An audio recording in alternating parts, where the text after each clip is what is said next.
Is up, guys? Welcome back to the channel. Hope you're having a great day. You want to start selling trading cards, but you watch content like mine, you watch content like others. You see all these vending POVs, all these people throwing around crazy amounts of money, and you might be thinking to yourself, I want to give this a shot, but is there room for me? Is it too crowded? Is it possible for me to succeed? Should I even start? What's the point? I really want to, but there's too many things that seem to be stacked against me. Why should I bother? And I'm here to tell you that you should bother. If you want to do it, you should start. And we're going to go over why content like mine, content like others, things you see aren't the end all be all. And it really all that matters is what you put into it and how much you really want to do it.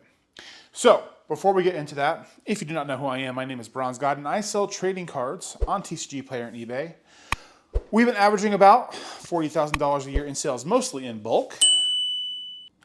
White. And we also have a few other channels, so we'll have those in the description below, one for gaming, one for weight loss, and some affiliate codes as well.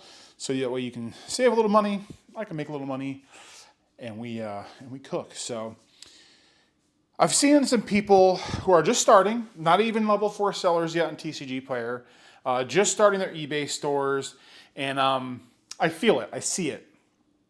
I get overwhelmed myself. I actually just got overwhelmed a couple weeks ago. I'll have a video or two, I'll probably just post some thumbnails about, it's really easy to get kind of lost in the sauce when you're seeing all these different people, including myself, talk about different platforms and different cards and different games. And then, as I mentioned in the intro, the amount of money you see getting thrown around here, it can make you feel really small, and it can make you feel like it's not even worth trying. And what I would say to that is, and this is probably the best rule, food for thought really, for anything you want to do. If you want to do it, just give it a shot. Will it be hard? Yes, it will be hard. It's getting a little more competitive to buy bulk, not too much. Bulk is pretty much findable no matter where you go. Does it take a little more legwork sometimes? Yes. But it's doable. You can do other things. You don't have to jump right into bulk if you've got a personal collection. Start with your personal collection. You don't have to even sell your whole collection. You can start off with just the cards that you aren't necessarily attached to. Start selling those. See if you like it.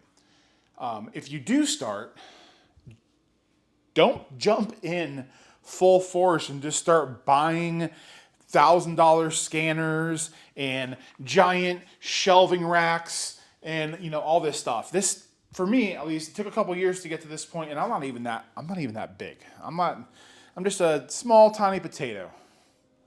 Well, actually, I'm a big fat guy, but I'm a little guppy in this giant pond.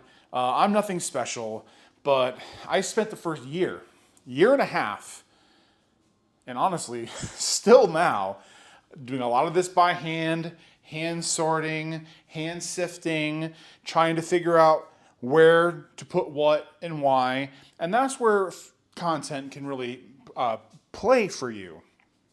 And not just the small seller who's starting, but even bigger guys. I mean, there's been plenty of times where I've wanted to put something on eBay, find out, hey, this guy's been having better luck with this on Tcgplayer, so maybe I should do that. Or vice versa. I like listing bulk on Tcgplayer. But it's pretty evident eBay is pretty crazy when it comes to some of those things, and I've been having some success selling cards for a little more than I would have thought of. Those are things that you have to keep in mind when you first start. So where you think you might not have a leg up or a leg to stand on and getting starting, there are definitely little moments and little pieces that you can do to start. But honestly, you just have to start. You're never going to figure out if you're going to succeed or fail unless you start. If it's something you want to do, start. Start. If you do decide to start, obviously cards are important. Content is very important as well. I know you may not be some of you may not be very personable. Some of you may not be very outgoing.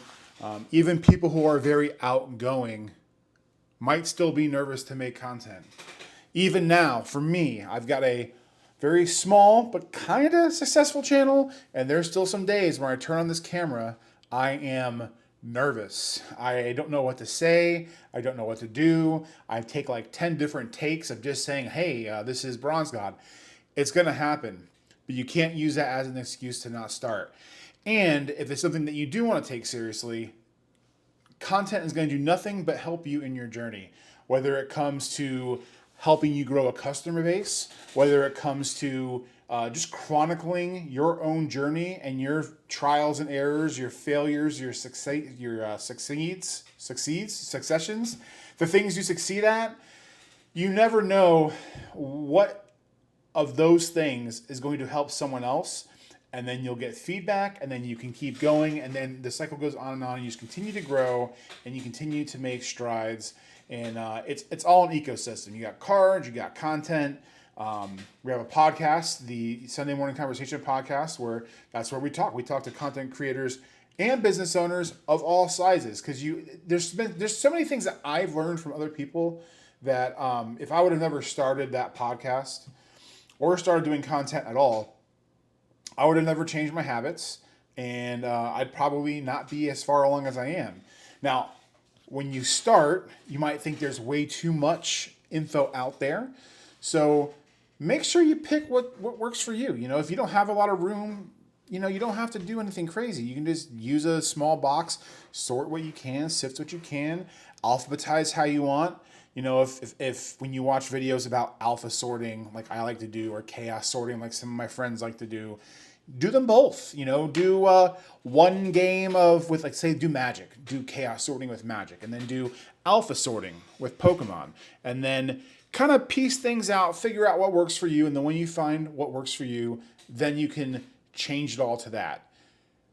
But you can't be afraid of change, and you can't be afraid of starting, because once you start, it's off to the races. You got to commit, especially with this hobby and this side hustle. You can't just start, stop. You got to be in it to win it. So you can do it like an hour a day, 2 hours a day. When I say in it to win it, you don't have to necessarily do this 24 hours a day, 7 days a week. When you're starting off, you have to be in it to win it, but you also have to be consistent. So even if it's just an hour a night, say, hey, from 9 to 10 o'clock, I'm going to start pulling cards out of my binder of my personal collection, and I'm going to start listing the things that I don't want anymore. That's good enough, man.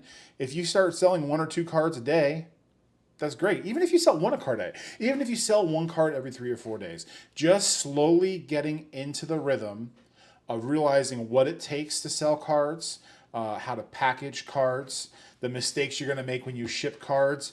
You want all that stuff to happen at the very beginning, not when you're cranking, because at the beginning you usually get a little bit of I don't want to say a pass, but you're just starting off. Hey, I made a silly mistake. Oops, blah blah blah. A lot of people out there are understanding, and a lot of people out there get it. And for the most part, 99.9% of the people, if you make a mistake and you have good customer service, you're going to be fine. So just don't use the fear of what might happen as an excuse to not start and try something out. And hey, 1 month, 3 months, 6 months, a year in, you might look back on today when you decided to start and go, holy crap, I made it, or man, I don't know if I want to do this, or any emotion in between those two things. But you're never going to find out if you don't start. There is room for you in this hobby. There is room for you in this side hustle. There are plenty of people that are starting now or have started in the last 6 to 12 months that have quit. It's not for them. And you'll find out that when you start this and you're in it and you're doing that grind, those opportunities of those who are not as committed, or it's just not for them, there's nothing wrong with that. Those small opportunities will start to pop up where you can start buying collections, where you can start doing bigger and better things. And on and on and on the cycle goes.